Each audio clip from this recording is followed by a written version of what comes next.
काली बहू और हत्यारन सास। श्रद्धा और सतीश एक दूसरे से प्यार करते थे और दोनों ही एक दूसरे के साथ पूरी जिंदगी बिताना चाहते थे। एक दिन कैफे में बैठे हुए सतीश श्रद्धा से कहता है, श्रद्धा, हम दोनों इतने सालों से साथ हैं और अब मैं सोचता हूँ कि क्यों ना हम दोनों अब एक दूसरे से शादी कर लें। श्रद्धा स्वभाव की बहुत ही अच्छी लड़की थी। उसमें सब कुछ ठीक था, लेकिन उसका रंग सांवला था, इसलिए वह हमेशा अंडर कॉन्फिडेंट रहती थी। और सतीश की बात सुनकर श्रद्धा उससे कहती है, सतीश, तुम एक बहुत अच्छे लड़के हो और मैं तो खुद को लकी मानती हूँ कि मुझे तुम्हारा साथ मिला। लेकिन क्या तुम्हारे घर वाले मुझे स्वीकार करेंगे? हाँ, बिल्कुल एक्सेप्ट करेंगे, और करेंगे भी क्यों नहीं, तुम हो भी तो इतनी अच्छी। मेरा मतलब है कि उन्हें मेरे इस काले रंग से कोई दिक्कत तो नहीं होगी?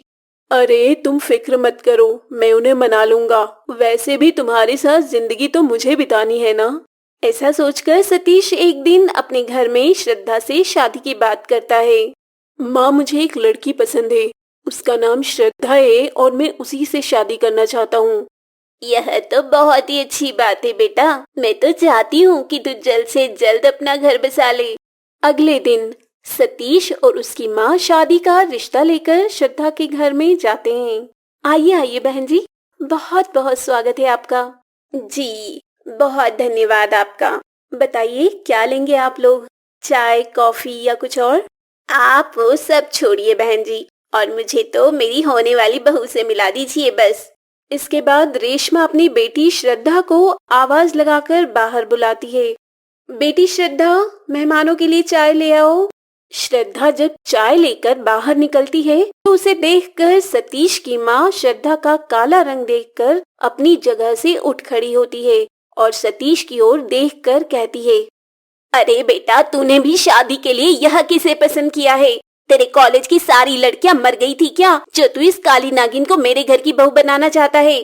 संतोषी की बात सुनकर श्रद्धा और उसकी माँ को बहुत ही बुरा लगता है और अपनी माँ को रोकते हुए सतीश कहता है कि माँ, आप यह कैसी बातें कर रही हैं? आप श्रद्धा को जानती नहीं है, ये बहुत ही अच्छी लड़की है। अरे वो जो भी हो, है तो काली ना। कल को अगर यह मेरे घर आ गई तो लोग कितनी तरह की बातें बनाएंगे। संतोषी की बात श्रद्धा की माँ को बहुत बुरी लगती है, इसलिए वह अपनी बेटी का पक्ष लेते हुए कहती है, सुनिए बहन जी, मेरी बेटी का तो सिर्फ रंग ही काला है, लेकिन आप जिस तरह की बातें कर रही हैं, मुझे तो आपकी जुबान और दिल दोनों ही काले लगते हैं। इसके बाद सतीश और श्रद्धा की माँ एक दूसरे को खूब बातें सुनाती हैं और आखिर में सतीश की माँ घर वापस आ जाती है, जहाँ सतीश और उसकी माँ के बीच खूब बहस होती है। माँ, आप समझती क्यों नहीं है?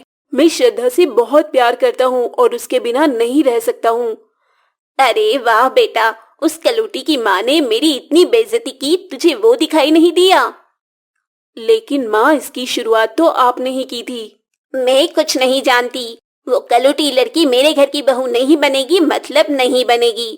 अपनी माँ की बात सुनकर सतीश गुस्से में कहता है, माँ, मैं शादी करूंगा तो उसी से, वरना मैं शादी ही नहीं करूंगा। बहुत दिनों तक मनाने के बाद आखिरकार सतीश की माँ ना चाहते हुए भी उसकी शादी के लिए मान जाती है और श्रद्धा सतीश से शादी करके उसके घर आ जाती है। लेकिन सतीश की माँ श्रद्धा को बिल्कुल पसंद नहीं करती थी और उसे परेशान करने के लिए रोज कुछ न कुछ करती रहती थी। श्रद्धा, आज मेरी कुछ सहेलियां घर आने वाली है, तो उनके लिए चाय, नाश्ता और खाना सब कुछ बनाकर रखना। याद रखना, उनके सामने मेरी बिल्कुल भी बेइज्जती ना हो। आप चिंता मत कीजिए माँ जी, मैं ऐसा खाना बनाऊंगी कि आपकी सहेलियां उंगलियां चाटती रह जाएंगी। संतोषी मन ही मन सोचती है कि तुझे तो आज शाम को पता चलेगा, जब मैं अपनी सहेलियों के सामने तेरी बेइज्जती करूंगी। शाम को जब संतोषी की सहेलियां उसके घर आती हैं, तो सभी लोग संतोषी से कहती हैं कि अरे ओ संतोषी, अपनी नई बहू का चेहरा तो दिखा दे, कब तक छुपा के रखेगी सबसे? वैसे उसमें देखने लायक तो कुछ नहीं है, लेकिन तुम लोगों को देखना है इसलिए बुला देती हूँ। अरे बहू, बाहर आओ, मेहमान तुम्हारी खूबसूरती को देखना चाहते हैं। श्रद्धा सबके लिए चाय लेकर किचन से बाहर आती है लेकिन श्रद्धा का काला रंग देखकर संतोषी की सभी सहेलियां उसका मजाक उड़ाने लगती हैं। संतोषी, मैंने सुना था कि तुझे काला रंग बहुत पसंद है, लेकिन मुझे नहीं पता था कि तुझे काला रंग इतना पसंद है तो काले रंग की बहू ही अपने घर ले आएगी। उस औरत की बात सुनकर संतोषी और बाकी सभी सहेलियां खूब जोर जोर से हंसने लगती हैं। श्रद्धा को ये सब बहुत बुरा लगता है, इसलिए वह संतोषी की सहेली से कहती है, लीजिए आंटी, आप यह चाय पीजिए। वैसे आप काले लोगों के हाथों की चाय तो पी ही लेती होंगी ना, या आपको उसमें भी कोई दिक्कत है? श्रद्धा की बात सुनकर वहां बैठी सभी औरतों का मुंह बंद हो जाता है और संतोषी की सहेली संतोषी से कहती है, लगता है संतोषी, तूने अपनी बहू को कुछ सिखाया नहीं है, इसीलिए 4 लोगों के सामने अभी से मुंह चलाने लग गई है। अगर यही हरकतें रही तो बहुत ही जल्द तेरी वृद्धाश्रम जाने के दिन आ जाएंगे। सुन लिया श्रद्धा, करवा दी मेरी बेइज्जती, अब चुपचाप किचन में वापस चली जा। लेकिन माँ जी, आपकी सहेलियों को भी मेरे बारे में ऐसा नहीं बोलना चाहिए। मैं काली हुई तो क्या हुआ, कम से कम इन लोगों जैसी बेदिल तो नहीं हूँ। ऐसा कहकर श्रद्धा किचन में चली जाती है और संतोषी को भी खुद में बहुत बेइज्जती महसूस होती है और बाकी की रही सही कसर उसकी सहेलियां अपनी बातों से पूरी कर देती है। शाम को जब सतीश घर वापस आता है तो श्रद्धा उसे आज की पूरी बात बताती है, जिसे सुनकर सतीश कहता है, श्रद्धा, मेरी माँ दिल की बुरी नहीं है, बस उनकी सहेलियों के सामने तुम्हें उनसे बहस नहीं करनी चाहिए थी। लेकिन कोई बात नहीं, मैं जाकर माँ से बात करता हूँ। इसके बाद सतीश अपनी माँ को समझाने के लिए जाता है, लेकिन उसकी माँ उल्टा उसे ही डांटने लगती है। अरे वाह बेटा, उस काली लड़की को घर आए 2 दिन हुए नहीं कि तू अभी से उसका पक्ष लेने लगा। सतीश अपनी माँ को समझाने की बहुत कोशिश करता है, लेकिन उसकी माँ उसकी बात मानने को जरा भी तैयार नहीं होती है। श्रद्धा, तूने मेरे साथ बहुत गलत किया है, मैं तुझे जिंदा नहीं छोड़ूंगी। अब तू देख मैं तेरे साथ क्या करती हूँ।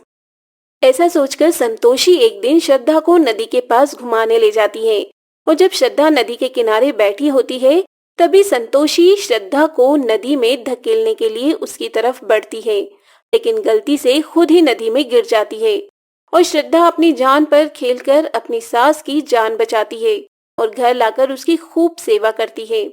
श्रद्धा को अपनी सेवा करता देख संतोषी मन ही मन सोचती है, मैं बहुत बुरी हूँ जो अपनी इतनी अच्छी बहू को मारने की सोच रही थी। हे भगवान, मुझे माफ कर देना। इसके बाद संतोषी श्रद्धा के काले होने के बाद भी उसे अपना लेती है और फिर सभी लोग खुशी खुशी रहने लगते हैं। तो दोस्तों, ये थी काली बहू और हत्यारन सास की कहानी। अगर ये कहानी आपको अच्छी लगी हो तो वीडियो को लाइक कर चैनल को सब्सक्राइब जरूर करें, साथ ही अपने दोस्तों को भी शेयर करें ताकि वो भी इसका आनंद ले पाएं। धन्यवाद।